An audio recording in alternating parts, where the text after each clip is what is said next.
Oedema, যাকে dropsy বা শোথ রোগ বলা হয়, শরীরের টিস্যুতে অতিরিক্ত জল জমার কারণে ফোলাভাব হয়ে থাকে, যা বেশিরভাগ ক্ষেত্রে হাত, বাহু, পা, গোড়ালিতে হয়ে থাকে। এটি ত্বকে সাধারণ, কিন্তু মস্তিষ্ক, ফুসফুস এবং অন্যান্য অঙ্গকে আক্রান্ত করতে পারে। শরীরের যে অংশে আক্রান্ত হয় সেই অনুসারে তার নামকরণ করা হয়।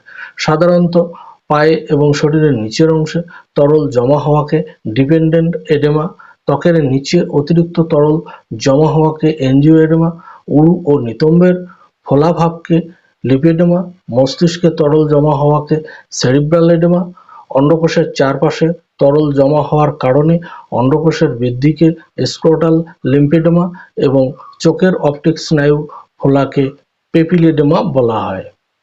নমস্কার বন্ধু, শ্রীমা হোমিও ক্লিনিকের পক্ষ থেকে আপনাদের সকলকে স্বাগতম। আশা করি সকলে ভালো আছেন এবং সুস্থ আছেন।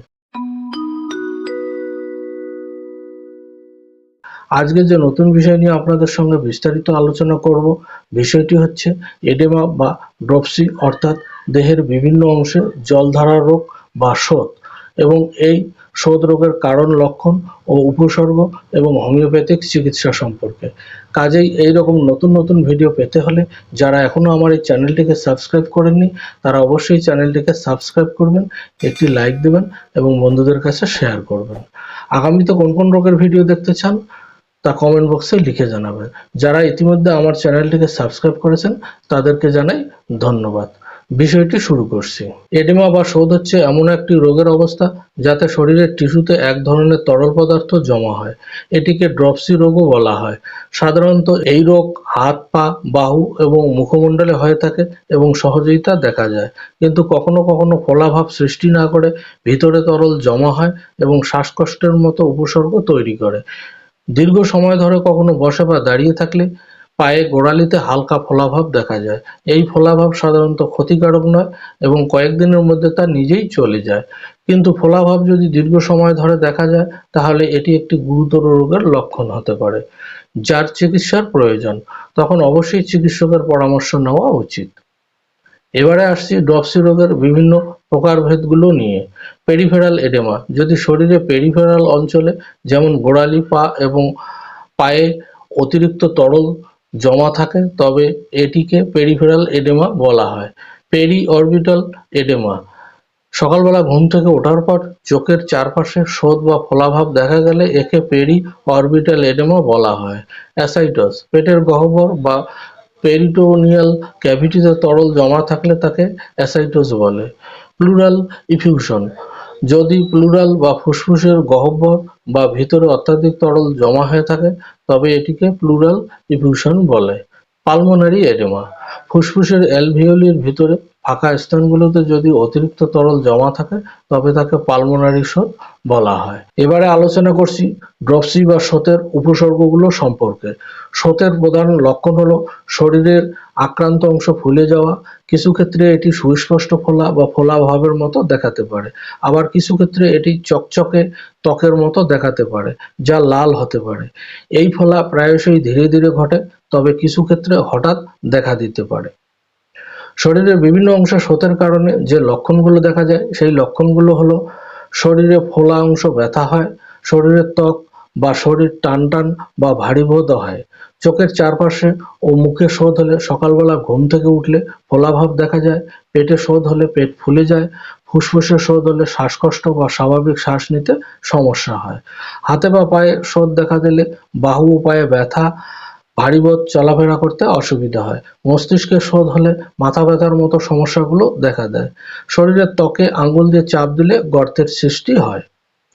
এবারে আসছি প্রতিদিনের স্বাস্থ্যবিধি নিয়ে, যা শোথ নিয়ন্ত্রণ রাখতে সাহায্য করবে সেগুলো সম্পর্কে।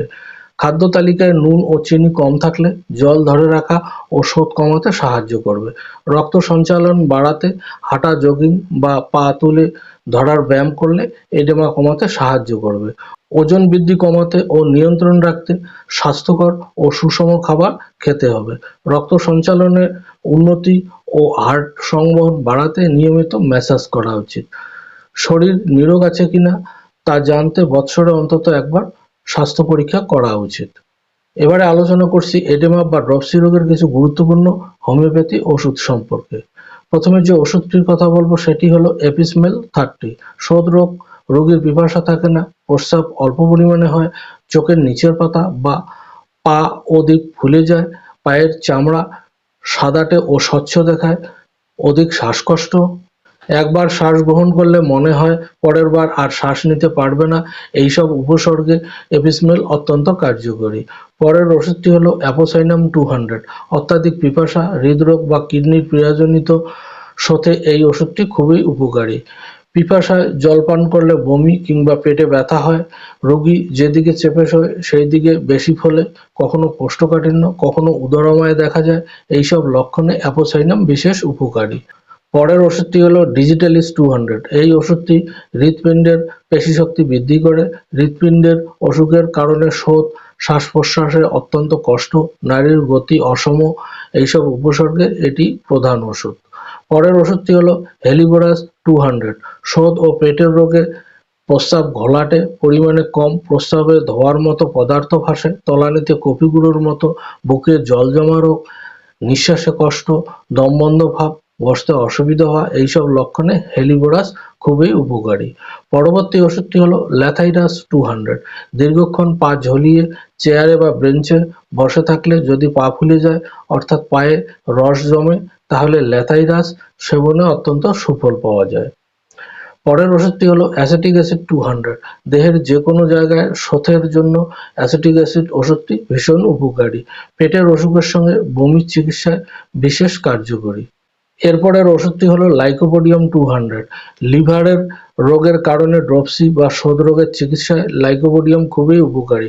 নিম্নাঙ্গের শোথ যেমন পেট, নিতম্ব, পা ইত্যাদি খুব ভারী বোধ, অত্যন্ত ফোলা বা ফোলাভাবে এই ওষুধটি অধিক উপকারী। এতক্ষণ যে ওষুধগুলোর কথা আলোচনা করা হলো সেই ওষুধগুলোর মধ্য থেকে লক্ষণ অনুযায়ী একটি বা দুটি ওষুধ নির্বাচন করে সেই ওষুধের 2 ফোঁটা করে দিনে 2 বার করে কিছুদিন সেবন করার সঙ্গে স্বাস্থ্যবিধিগুলো যদি ঠিকমতো পালন করা যায় তাহলে দেখা যাবে যে আস্তে আস্তে এডেমা বা ড্রপসি রোগের সমস্ত উপসর্গগুলো ধীরে ধীরে কমে গিয়ে শোথ সম্পূর্ণরূপে নির্মূল হয়ে গিয়েছে। আশা করি ভিডিওটি আপনাদের অনেক কাজে লাগবে। ভালো থাকবেন, সুস্থ থাকবেন। দেখা হবে পরবর্তী ভিডিওতে অন্য কোনো বিষয় নিয়ে। ভিডিওটি দেখার জন্য অনেক ধন্যবাদ।